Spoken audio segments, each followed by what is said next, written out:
Bismillahirrahmanirrahim. Assalamualaikum warahmatullahi wabarakatuh. Alhamdulillah wassalatu wassalamu ala rasulillah wa ala alihi wa sahbihi wa man da'a bi da'watihi wastanna bi sunnatihi ila yaumi liqa'i rabbih. Yang sama-sama kita hormati Al-Mukarram Kiai Haji Hanafi Usman MPD, pimpinan Rumah Tahfiz Quran Umar bin Khattab Bogor. Mudah-mudahan dipanjangkan umurnya, disehatkan badannya, dan kita mendapatkan keberkahan ilmu beliau sampai hari kiamat insyaallah. Amin ya rabbal alamin. Bapak-bapak, ibu-ibu donatur, wali santri, santriwan, santriwati, tak dapat saya sebut satu persatu. Insyaallah kita semua dimuliakan Allah Subhanahu wa taala. Amin ya rabbal alamin. Pondok pesantren itu rukunnya ada 5. Rukun itu artinya tiang. Rukun Islam ada 5, berarti tiang Islam ada 5. Sehebat apapun dinding, sehebat apapun atap, kalau tiangnya lapuk, maka bangunan itu akan tumbang. Lalu kemudian rukun yang 5 itu rukun pesantren. Macam-macam sekarang istilah dipakai. Ada yang dipakai dengan pondok pesantren, ada Islamic boarding school, ada namanya rumah Quran.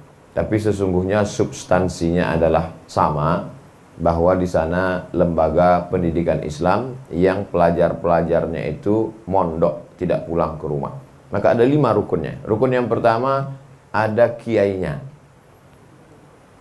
Orang di Turki menyebutnya ustaz.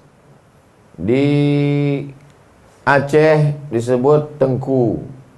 Di Pulau Sumatera, di Riau disebut tuan guru. Di Jawa benda-benda keramat yang dimuliakan, dihormati itu disebut dengan kiai. Maka dulu orang Jawa menyebut tombak, menyebut keris, itu kiai. Bahkan lembu sapi berwarna putih pun itu dipanggil kiai. Kerbau yang warnanya putih itu disebut Kiai Slamet namanya. Makanya kalau ada kiai nggak bisa baca kitab, namanya Kiai Slamet. Tapi setelah Islam datang, penyebutan nama kiai itu beralih dari benda-benda keramat kepada orang-orang yang mulia. Kiai dimuliakan, dihormati. Lalu kemudian ada yang lebih tinggi daripada kiai, namanya sunan. Maka kita mengenang ada Sunan Gunung Jati, Sunan Kalijogo. Sunan diambil dari kata susunan. Kalau ketemu dengan dia, tangan kita disusun, susunan. Zaman dulu yang tangan bersusun-susun itu kalau ketemu sunan. Sekarang ketemu siapapun tangan disusun, karena corona.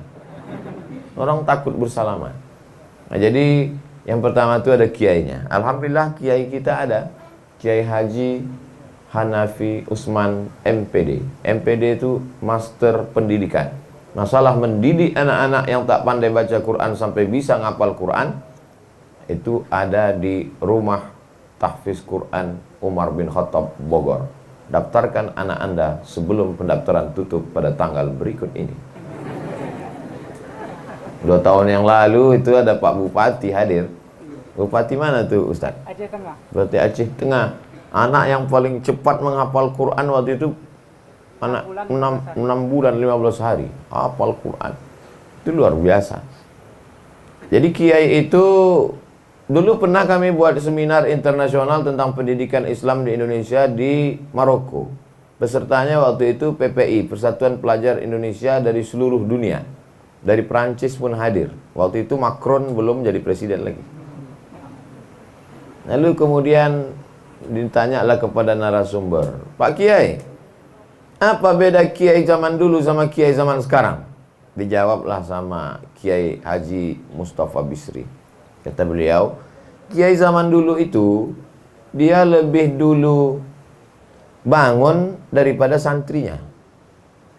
Jadi kiai lebih dulu bangun, baru santrinya bangun. Dan santri lebih dulu tidur, baru kiainya. Dulu begitu. Kiai zaman sekarang, dia tidak pernah tahu karena rumah dia jauh dari pesantren. Tiba-tiba awal bulan dia datang, siapa yang belum bayar uang sekolah? Itu kata Kiai dulu, kata Kiai Haji Mustafa Bisri. Tapi itu tidak terjadi di Rumah Quran Umar bin Khattab. Kenapa? Karena di sini orang tidak ditanya kapan bayar uang sekolah, karena sekolahnya Gratis. Jadi yang masih ada kiai yang diceritakan seperti kiai zaman dulu itu adanya di rumah Quran Umar bin Khattab. Anda ingin melihat kiai yang zaman dulu, datanglah kemari. Casingnya seperti kiai zaman sekarang, tapi signalnya macam kiai zaman dulu. Kiai lebih dulu terbangun jaga. Jadi kalau santrinya bangun jam 3 untuk tahajud, kiainya bangun jam 2.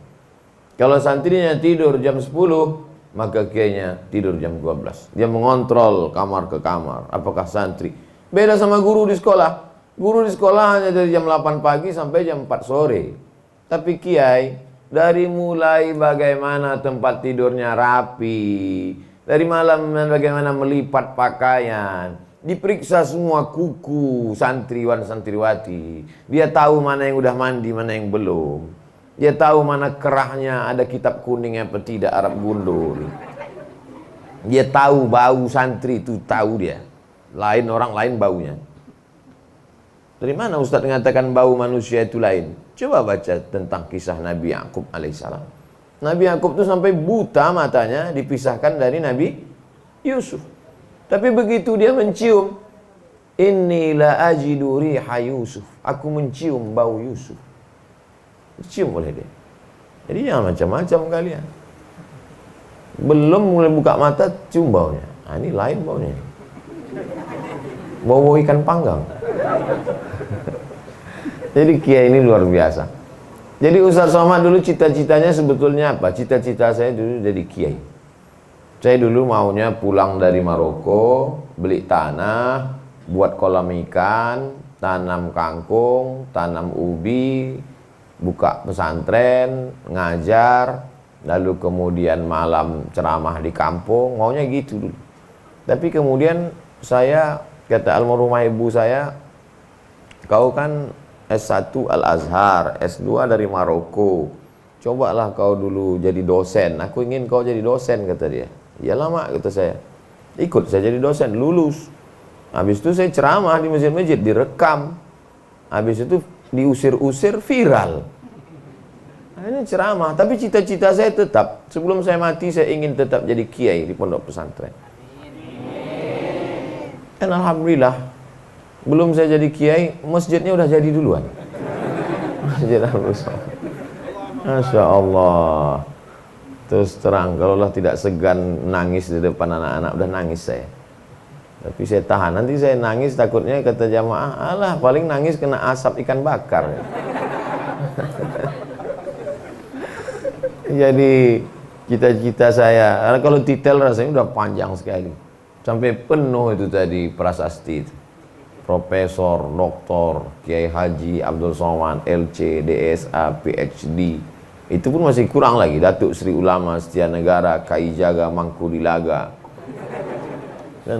Tapi ada satu kerinduan, rindu duduk bersama santriwan santriwati, rindu mengontrol mereka sholat berjamaah, rindu membimbing sholat tahajud malam.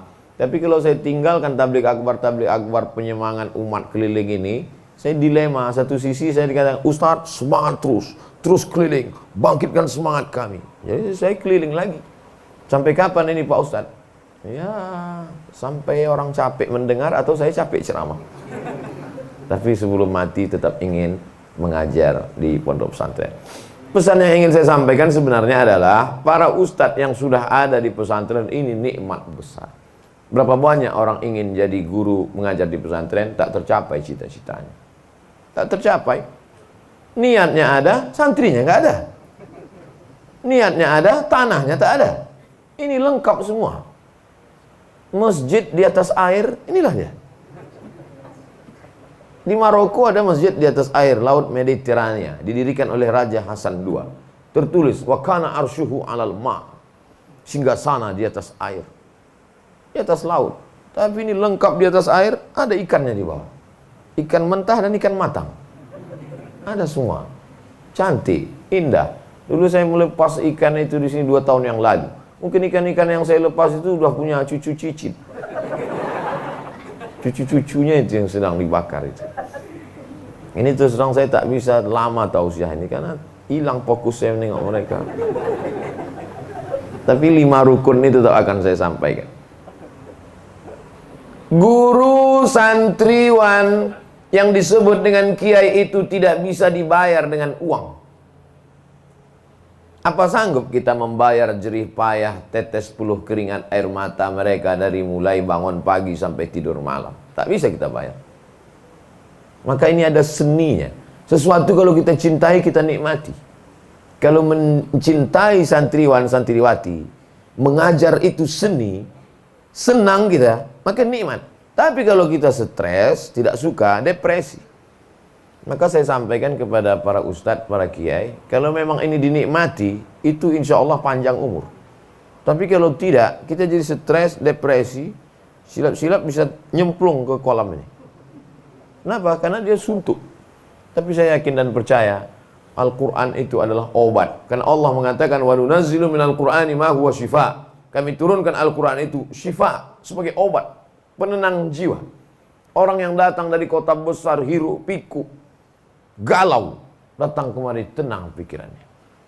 Saya pun begitu masuk, datang kemari melangkah, suasananya, santri-santrinya, tenang.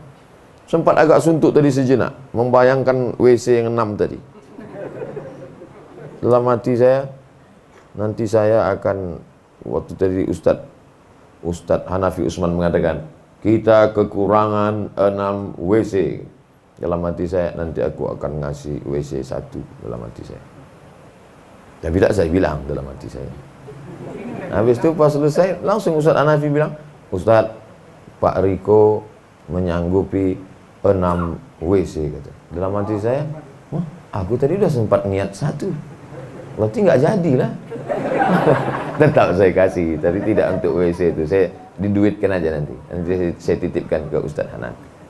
Itu saya cakapkan gini, takut saya setan kan, nggak usah jadi aja, nggak usah. Soalnya dia udah berapa kali bisik ini. Katanya, nggak usah, simpan aja, bawa pulang aja. Jadi saya lawan, setan, aku tetap ngasih.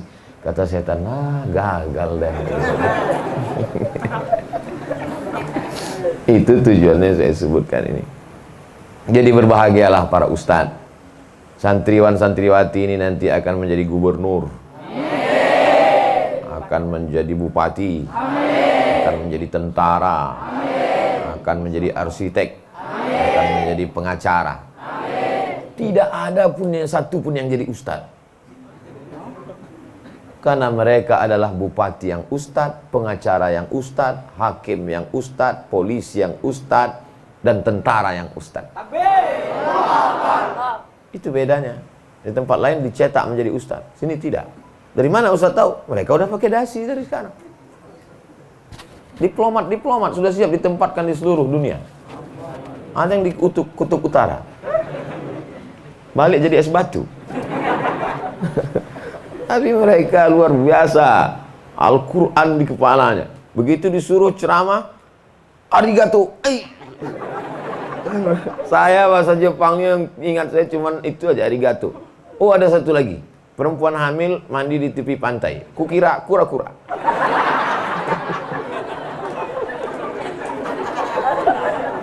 Itu jangan kalian ingat-ingat. Aduh, Masya Allah. Ketika mereka ini nanti menjadi orang-orang yang berhasil, dan kita menjalani usia tua mati, kita dimakan cacing tanah. Yang kaya-kaya hartanya tinggal, yang pejabat-pejabat jabatannya binasa. Tapi bapak, ibu, para ustadz, ustazah, para kiai, para guru, itu yang mengalir, yang menjamin mengalir itu Nabi Muhammad SAW. Iza matal insan, kalau manusia mati, inqata'a, putus semuanya. Tapi ada yang tetap connect. Apa dia? Ilmun yuntafa'u bih. Maka ikhlaslah karena Allah Subhanahu wa ta'ala. Saya tidak ragu sedikit pun, para ustadz ustazah ini orang-orang ikhlas. Kalau tidak ikhlas, tidak akan mungkin jadi 250 anak-anak yang luar biasa. Betul? Karena keikhlasan mereka lah kalian hafal Quran. Karena keikhlasan mereka. Tapi yang namanya hati itu kadang berbolak-balik. Karena berbolak-balik itulah dia namanya qalb. Qallaba yuqallibu taqallaba yataqallabu ya muqallibal qulub. Berbolak-balik dia. Pagi jadi ustaz, Bisa sore jadi setengah ustaz. Bisa, tapi tidak di sini, di tempat-tempat lain. Pagi jadi ustaz ngajar nahu, sore bisa jadi ustaz ngajar pelet. Bisa, pelet ikan. Tapi kalau dia istiqomah, insya Allah, maka ini kuatkan. Kalau berharap kepada pemerintah, oh terlalu jauh. Guru fisika di PNS kan, guru kimia PNS, guru matematika PNS, guru nahu, guru tajwid, guru akidah akhlak. Padahal itulah yang menyelamatkan anak bangsa. Maka kita berharap, tapi mereka tidak berharap PNS. Malah yang udah PNS jadi keluar PNS. Ustaz Somad. Mereka hanya berharap pada ridho Allah Subhanahu wa ta'ala. Ada amal yang tetap mengalir. Ini rukun yang pertama, para ustadz, para kiai. Rukun yang kedua adalah santriwan, santriwati. Bahasa Arabnya talibun. Talibun diambil dari kata tolaba yatlubu. Apa makna tolaba yatlubu? Mencari. Dia selalu mencari. Utlubil ilma walau bisin. Carilah ilmu walaupun ke negeri Cina. Dulu begitu bunyi hadisnya, carilah ilmu walaupun ke negeri Cina. Sekarang nggak perlu lagi ke Cina, karena Cina udah datang ke sini. Ilmu dagangnya, ilmu bisnisnya, ilmu interaksi sosialnya. Tapi ada yang menyebutkan mengapa disebut Cina, karena Cina negeri yang paling jauh dari kota Makkah waktu itu. Ada Romawi dekat, ada Persia dekat dari Makkah, tapi Cina jauh. Tapi ada juga yang menyebut karena memang di sana peradaban yang luar biasa. Tapi makna tolabatlubu adalah mencari. Mencari nahwu, mencari sharaf, mencari mantik, mencari ma'ani, mencari balaghah. Tapi juga di samping itu dia mencari fisika, kimia, bahasa Inggris, matematika. Bahkan di rumah Quran Umar bin Khattab tidak hanya bahasa Inggris, bahasa Jepang. Jepang yang paling kejam, sehebat-hebatnya, sedahsyat-dahsyatnya Belanda 350 tahun, lebih kejam lagi Jepang. Saya benci betul dengan Jepang. Sampai saya injak-injak dia. Itulah dia jadi sendal Jepang. Tiba-tiba bahasa Jepang dipelajari di rumah Quran ini. Kenapa dipelajari? Kita kalau benci sama orang, kita benci pada bahasanya. Rupanya santriwan-santriwati rumah Quran Umar bin Khattab, dia punya pandangan yang lain. Kalau benci dengan Jepang, dia mau buat Jepang itu bersyahadat asyhadu an la ilaha illallah. Maka yang nanti muncul apa namanya? Yamaha Syariah, Honda Syariah, Mitsubishi Syariah.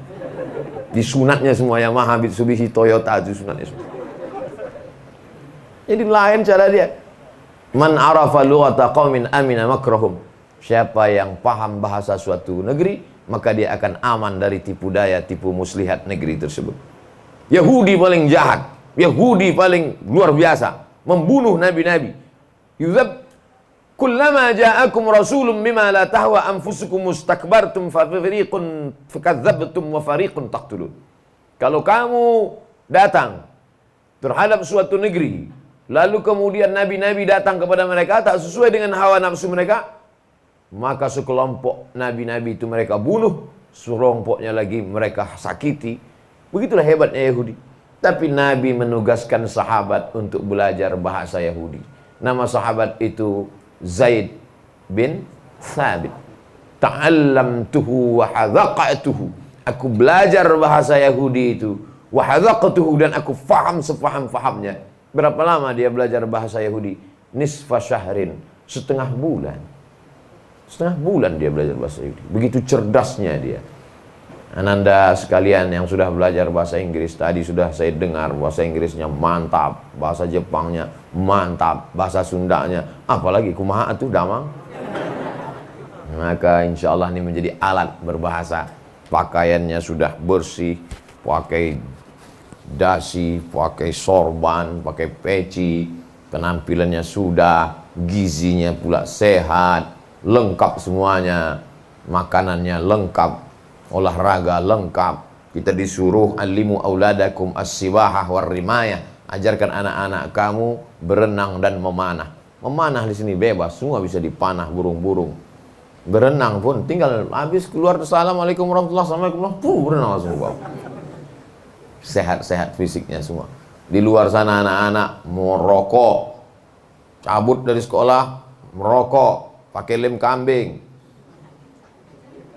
Yang level SD lem kambing, yang SMP ganja, yang SMA sabu-sabu, yang kuliah sakau, S2 mati. Tapi anak-anakku bersih, bersih dadanya, bersih imannya, bersih paru-parunya. Maka beruntunglah kalian menjadi santriwan, santriwati rumah Quran. Insya Allah semuanya menjadi penghafal Quran 30 juz. Amin.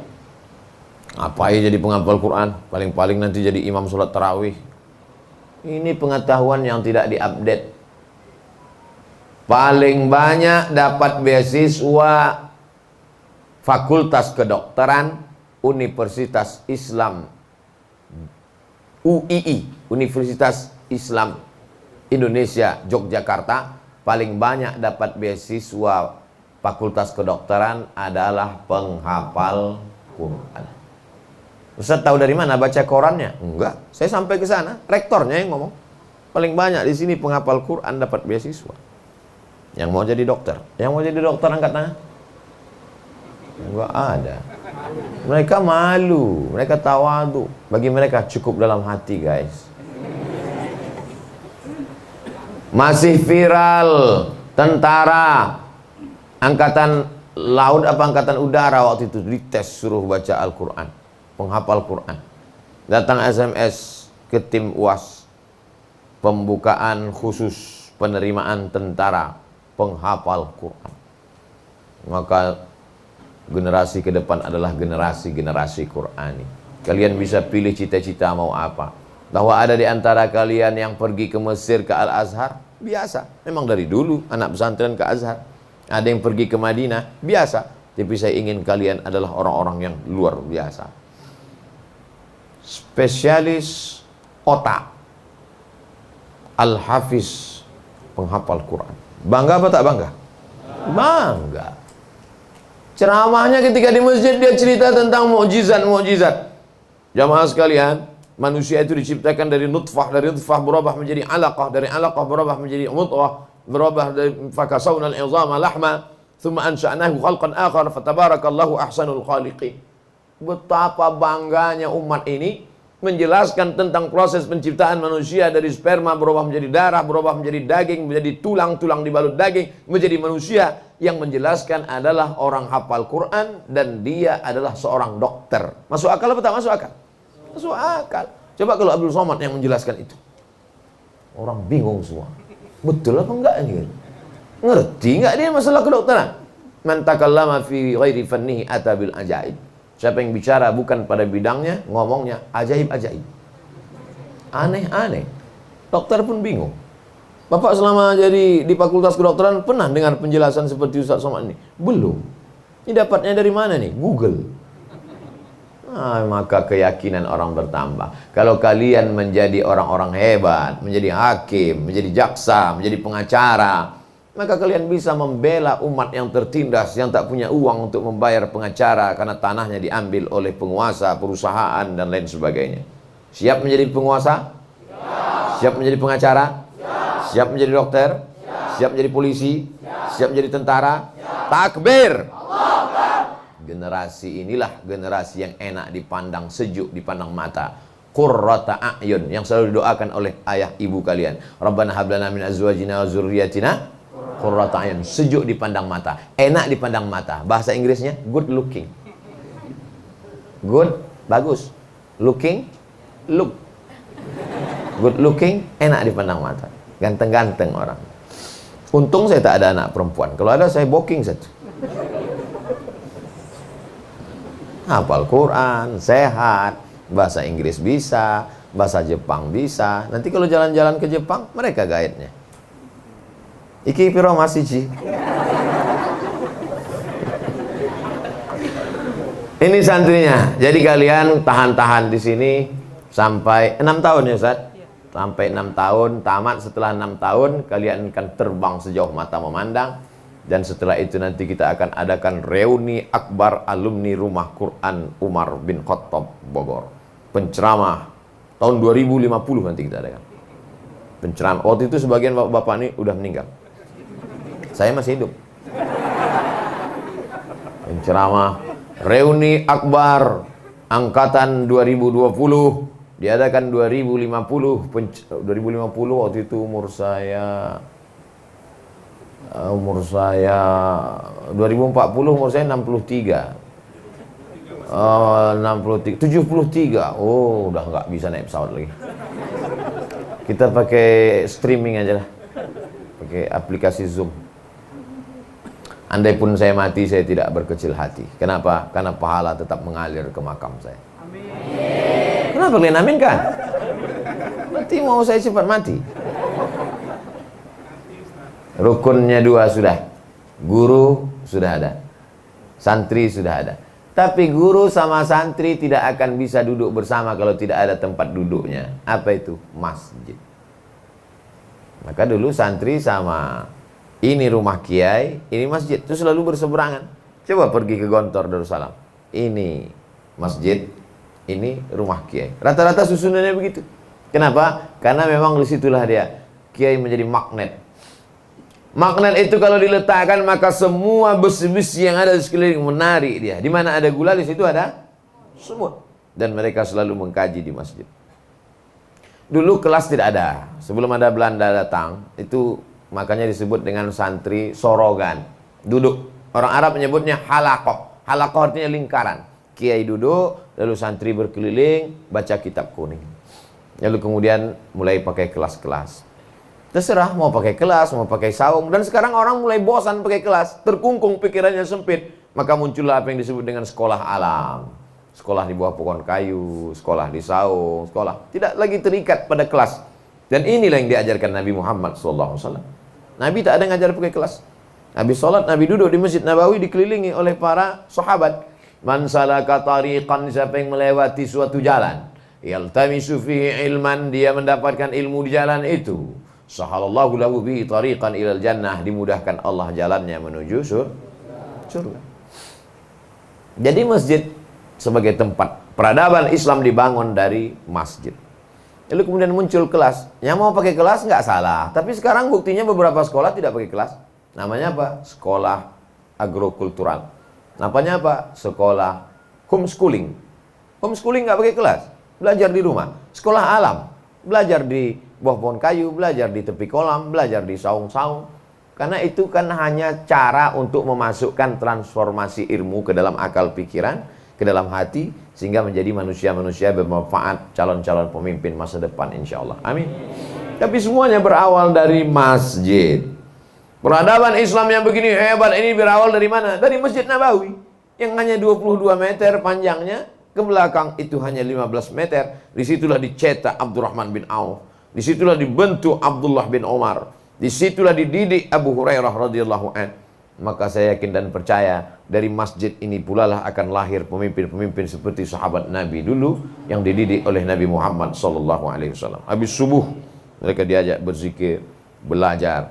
Di dalam kepalanya berbagai macam ilmu. Dia tidak hanya punya ilmu agama tapi juga punya ilmu umum. Dia tidak hanya punya ilmu teori. Sekarang berapa banyak anak-anak di fakultas peternakan, fakultas perikanan, kalau cerita masalah ternak ikan, bisa dia menulis buku ternak ikan, cara beternak ikan.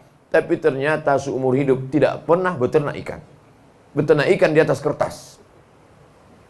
Sejarah ikan, macam-macam ikan, jenis-jenis ikan, bentuk-bentuk ikan, model-model kolam ikan, cara hebat. Pas ditanya, pernah beternak ikan? Enggak. Tapi di sini kita langsung praktek.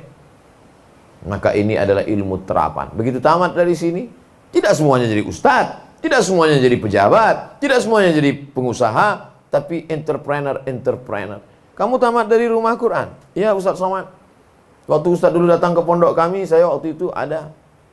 Kamu yang bahasa Jepang itu? Enggak, saya yang bagian-bagian belakang aja Pak Ustadz. Terus apa kerja kau sekarang? Dokter? Enggak. Polisi? Enggak. Tentara? Enggak. Terus saya pulang kampung ternak ikan Pak Ustadz. Banyak kolamnya. Ya sejauh mata memandang lah Pak Ustadz. Ikannya banyak? 2 ekor. Apa kolamnya luas ikannya 2? Memang 2 ekor Pak Ustadz. Tapi sebesar paus biru. Diekspor ke Jepang. Ikan itu saya ekspor ke Jepang Pak Ustadz. Kok bisa ekspor ke Jepang? Kami kan bisa bahasa Jepang. Orang Jepang suka makan ikan. Potong ikan itu tipis-tipis, dibalut pakai nasi, pakai rumput laut, potong kecil-kecil. Namanya sushi. Yang pandai main tenis itu Susi Susanti. Ini luar biasa. Maka masjid adalah peradaban, mencetak penghafal Quran, mencetak entrepreneur muslim, mencetak. Maka dari rumah Quran Umar bin Khattab akan lahirlah rumah Quran Umar bin Khattab 1, rumah Quran Umar bin Khattab 2, rumah Quran Umar bin Khattab 3, dari Pulau Sabang di ujung Aceh sampai Papua, insya Allah. Amin. Cita-citanya mesti begitu. Kalau ada rumah Quran 1, rumah Quran Umar bin Khattab 2, rumah Quran, tentu sepaket dia. Masjidnya pun begitu juga. Masjid Abdul Somad 1, Masjid Abdul Somad 2. Itu nggak boleh robah namanya. Mengalir juga pahalanya ke makam Abdul Somad. Ini Abdul Somad ini enak-enaknya aja. Yang mengajar, susah mengajar santri-santri ini ustaz. Dia cuma datang lepas ikan. Pas datang mau makan ikan. Dia sekali-sekali datangnya pun 2 tahun sekali, tiba-tiba masjid udah jadi. Enak-enaknya aja Abdul Somad ini. Maka insya Allah ada orang-orang yang tidak dikenal oleh dunia. Ada orang-orang yang tidak dikenal, tidak viral, tapi dia lebih dimuliakan di hadapan Allah Subhanahu wa ta'ala. Mereka adalah orang-orang yang lebih ikhlas daripada Abdul Somad. Hatinya tidak kena ria, hatinya tidak kena sum'ah. Saya iri dengan mereka. Mereka nampaknya seperti orang biasa, tapi sesungguhnya mereka bersama dengan Nabi Muhammad sallallahu alaihi wasallam. Rukun pertama ada kiai, ada ustaz. Rukun kedua ada santriwan, ada santriwati. Mereka berdua duduk bersama di masjid. Tapi mereka kan tidak cuma di masjid. Mereka lapar, ada makan, ada tempat makannya. Habis makan, ada tempat nya. Itulah yang tadi yang masa santrinya 250, WC-nya 6. Ngantrinya mana ceritanya, bisa-bisa keluar dari atas dia. Maka alhamdulillah ada hamba Allah yang luar biasa. Man yassara an mu'sirin yassarallahu anhu yaumal qiyamah. Siapa yang memudahkan kesulitan orang beriman, dimudahkan Allah pula urusannya pada hari kiamat. Man farraja an muslimin kurbatan min kurabid dunya farrajallahu anhu kurbatan min kurabi yaumil qiyamah. Siapa yang melepaskan satu kesulitan dunia, dilepaskan Allah dari satu kesulitan hari kiamat. Kesulitan padang mahsyar, kesulitan titian siratal mustaqim, kesulitan timbang amal hisab, kesulitan hari kiamat, mudah bagi dia karena sudah memudahkan urusan orang. Tidak ada urusan yang paling sulit di atas dunia ini melebihi kesulitan kebelet. Pernah merasakannya? Secantik-cantiknya artis, kalau sudah kebelet, gimana bentuk wajahnya? Macam jeruk purut dipijak gajah. Biru mukanya.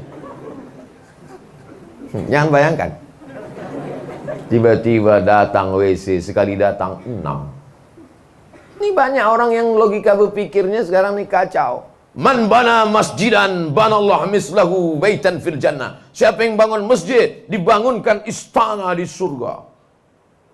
Itulah makanya saya nggak mau ngasih WC Pak Ustaz. Kenapa? Kalau saya bangun masjid, saya dapat istana di surga.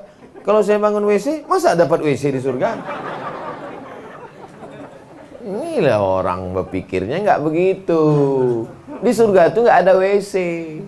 Karena di surga orang nggak ada buang air besar, nggak ada buang air kecil. Mana bisa? Gimana orang makan minum nggak buang air besar, nggak buang air kecil? Bayi dalam perut. Bayi di dalam makan minum dia. Tapi nggak ada bayi buang air besar, buang air kecil.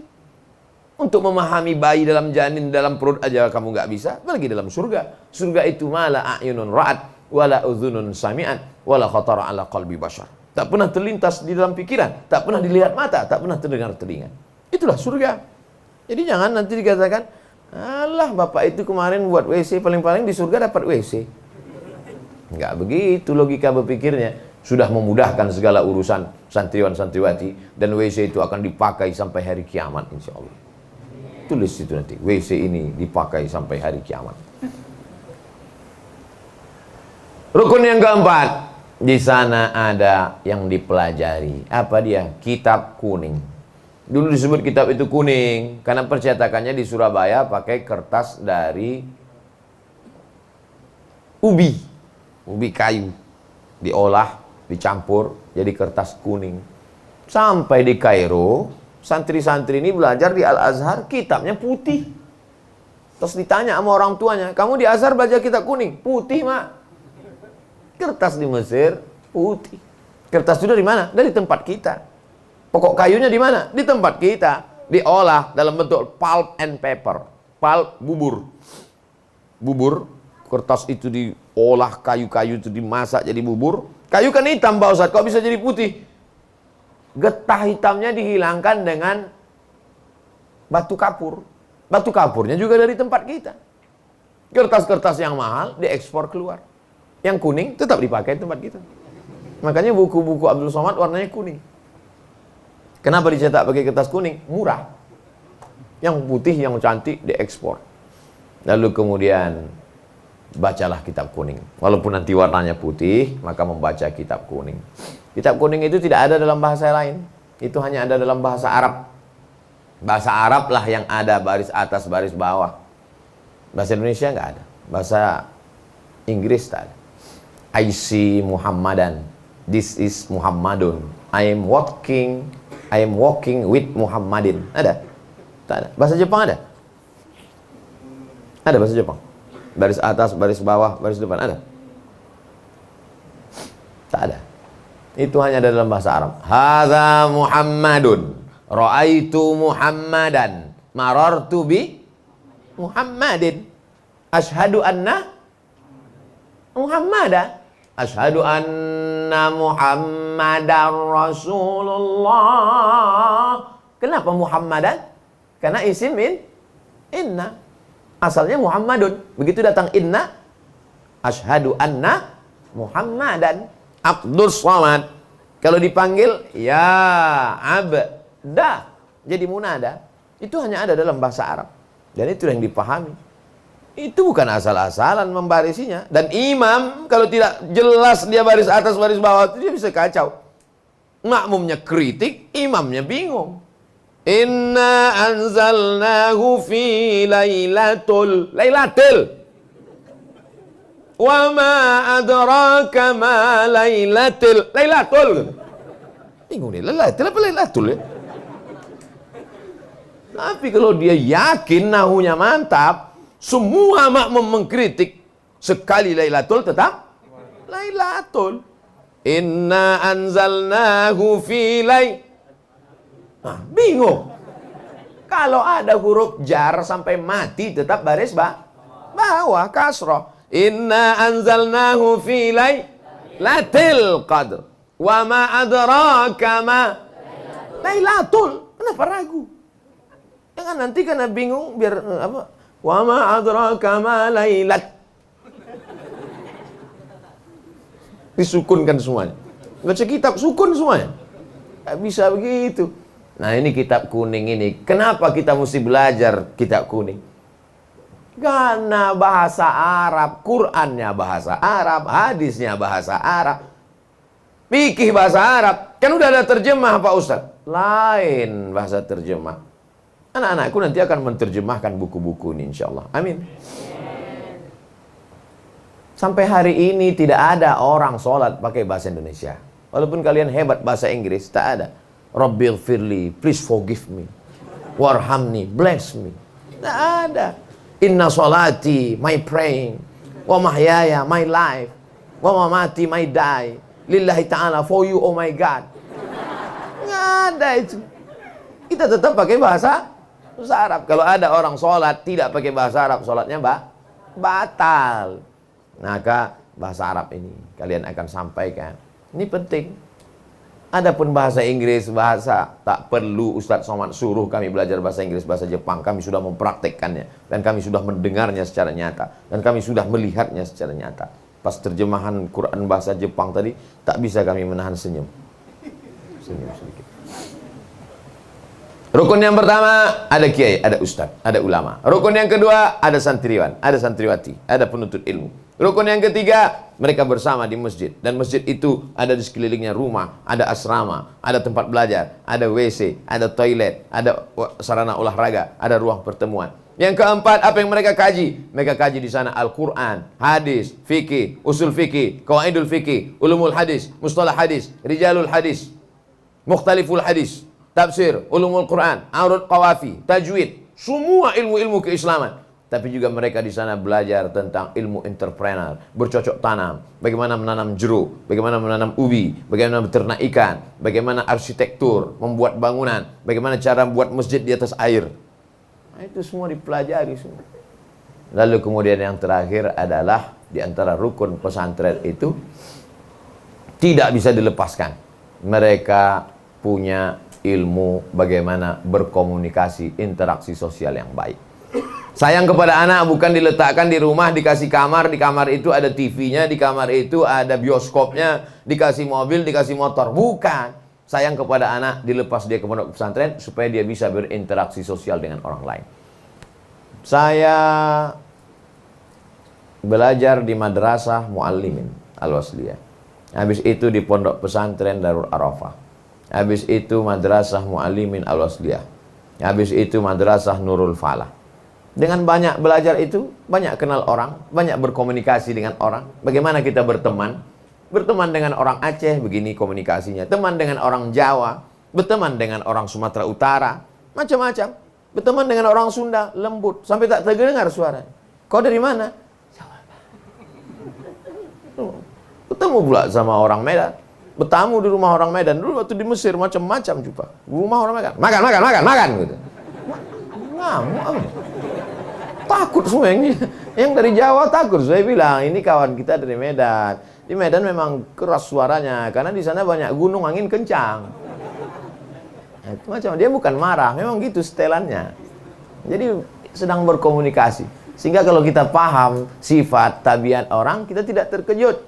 Maka sesungguhnya dengan di pesantren ini anak-anak sedang nanti ketika kalian menjadi pemimpin, menjadi komandan, menjadi pimpinan, menjadi direktur, menjadi kepala daerah, sudah tahu tipikal-tipikal orang, sudah bisa menghadapi orang, komunikasinya baik. Berapa banyak orang ilmunya banyak, tapi tidak bisa berkomunikasi. Maka di pesantren komunikasi. Komunikasi bukan hanya belajar bahasa, tapi bagaimana memahami sifat orang. Oh, saya sudah kenal itu. Dia itu kan orang dari timur, dia orang Makassar, dia orang Bugis. Saya dulu waktu di pesantren sama berteman, udah kenal baik. Nah ini komunikasi ini mesti ditata dengan baik. Saya kira kalau ini bisa kita wujudkan, inilah cara untuk memperbaiki Indonesia insya Allah. Bapak-bapak, ibu, donatur-donatur sekalian, harta yang selama ini kau belikan mobil, kau meninggal dunia mobilmu dijual. Kau bangunkan ke rumah, rumahmu besar, kau meninggal, rumahmu akan diambil, dibagi-bagi hartanya oleh ahli waris. Tapi yang kau wakafkan untuk masjid, untuk WC, untuk santri dan santriwati, itulah yang mengalir di hadapan Allah Subhanahu wa Ta'ala. Itu pula yang akan melapangkan alam kuburmu, itu pula yang akan memberkahi hidupmu, dan keberkahan kita semua akan mengalir berkat kemuliaan Al-Quran. Makanya doanya Allahumma rahamna bil. Rumah yang dibacakan Al-Quran, mengalir Quran di sana. Kamar yang dibacakan Al-Quran, mengalir rahmat di sana. Idza quri'al Qur'anu fastami'u lahu wa ansitu la'allakum. Allahumma arhamna bil Qur'an waj'alhu lana imaman wa nuran wa hudaw wa rahmah. Allahumma dhakkirna minhu ma nasina wa 'allimna minhu ma jahilna warzuqna tilawatahu ana al-laili wa atrafan nahar waj'alhu lana hujjatan ya rabbal alamin. Waj'alhu lana hujjatan. Jadilah Al-Quran itu sebagai pembela kami nanti pada saat tak ada yang bisa membela. Yauma yafirrul mar'u min akhihi, saudara kandung tak bisa membela. Wa ummihi, emak kandung tak bisa membela. Wa abi, ayah kandung tak bisa membela. Tapi ada yang membela kita nanti di sana adalah Al-Quran. Kalian adalah anak-anak yang akan memasangkan tajun minan nur, mahkota dari cahaya di atas kepala. Kalau kau menghafal Quran, bagus. Tak bisa hafal Quran, anakmu hafal Quran. Saya nih Pak Ustaz gak bisa baca Quran, gak bisa lihat Quran, gak bisa ngapal Quran. Asal melihat Quran, meleleh air mata saya. Kenapa? Minus. Kacamata tebal. Asal ditengok itu bersatu titik ya, titik ba, titik nun, titik ta, titik sa. Maka ketika dia tidak bisa membaca Quran, tidak bisa melihat Quran, dibalaskannya sakit hatinya. Anak-anak bangsa ini mesti hafal Quran. Maka saya berikan beasiswa full. Begitu cara pikirnya. Sekarang banyak orang, saya nggak bisa baca Quran Pak Ustaz, maka anak-anak saya mesti lebih bodoh daripada saya. Na'udzubillah. Kita balaskan sakit hati kita. Mudah-mudahan 5 rukun ini menjadi pelajaran buat kita bersama. Bagi yang sudah berwakaf, berinfak, bersedekah, saya ucapkan barakallahu laka fi rizqika. Allah memberkahi rezekimu wahai saudara-saudaraku. Anak-anakku sekalian menjadi penghafal Quran, para ustadz dan ustazah menjadi orang-orang yang mengalir pahalanya. Saya datang kemari menumpang tuah, kata orang Melayu. Mudah-mudahan saya dapat kecipratan pahalanya pula insyaallah. Amin ya rabbal alamin. Ala hazihi niyah wa kulli niyatin salihah. Untuk niat yang baik ini mari kita sama-sama berdoa kepada Allah. Al-Fatihah. A'udzubillahi minasyaitonir rajim. Bismillahirrahmanirrahim. Alhamdulillahirabbil alamin arrahmanir rahim maliki yaumiddin. Iyyaka na'budu wa iyyaka nasta'in. Ihdinas siratal mustaqim. Shiratal ladzina an'amta 'alaihim ghairil maghdubi 'alaihim waladdallin. Amin. Allahumma anzilir rahmata was salamata wal barakata 'ala hadhil jamaah. Turunkan keselamatan, kerahmatan, keberkahan kepada seluruh jamaah ini ya Allah. Allahumma arhamna bil Qur'an. Curahkan rahmatmu kepada kami berkat kemuliaan Al-Quran. Allahumma arhamna bihamalatil Qur'an. Curahkan rahmatmu kepada kami berkat para penghafal Al-Quran. Waj'alhu lana imaman ya rabbal alamin. Jadikan Al-Quran ini sebagai pembimbing kami wahai Engkau Tuhan semesta alam. Allahumma rzuqna rizqan halalan thayyiban mubarakan fi.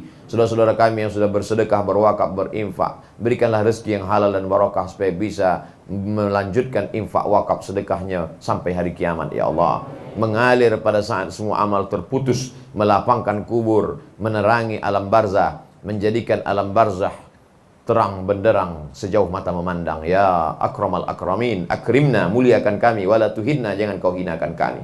Allahumma a'inna ala dzikrika, tolong hati kami supaya senantiasa berzikir mengingatmu, lidah kami bersyukur kepadamu, wa syukrika wa husni ibadatik. La tada'lana fi maqamina hadha wa fi sa'atina hadhihi dzamban illa ghafarta. Keluar kami dari majlis ini dalam keadaan bersih dari dosa-dosa. Wala aiban illa satarta, tutupi cacat dan aib kami ya Allah. Wala musafiran illa wasalta, yang musafir sampaikan ke tujuannya dengan selamat. Wala maridan illa syafaita, yang sakit maka sehatkan untuk selamanya ya Allah. Wala hajatan min hawaijid dunya wal akhirati laka ridha wa lana fiha salah illa qadaitaha wa yassartaha. Adapun segala hajat kami, hajat dunia, hajat akhirat, maka mudahkanlah ya Allah, tunaikanlah ya Allah. Barik lana fi arzaqina, berikan berkah pada rezeki yang kau titipkan pada saudara-saudara kami ya Allah. Allah maftah lana futuhal arifin, bukakan pintu hati anak-anak kami untuk menghafal Al-Quran. Allahumma faqihhum fid din, dalamkan ilmu agamanya. Muallimhumut ta'wil, ajarkan mereka pemahaman Quran yang benar. Warzuqhum fahmal mursalin, berikan pemahaman seperti yang kau berikan kepada para nabi dan wali-walimu ya Allah. Allahumma alif baina qulubina, satukan hati kami untuk mendidik anak-anak kami ini menjadi pemimpin-pemimpin bangsa ya Allah. Allahumma dafa'na al-ghala wal waba wal fasha wal riba wal zina wal munkar. Selamatkan anak-anak kami ini daripada aliran liberal, sekuler, komunis. Selamatkan daripada perbuatan keji dan mungkar.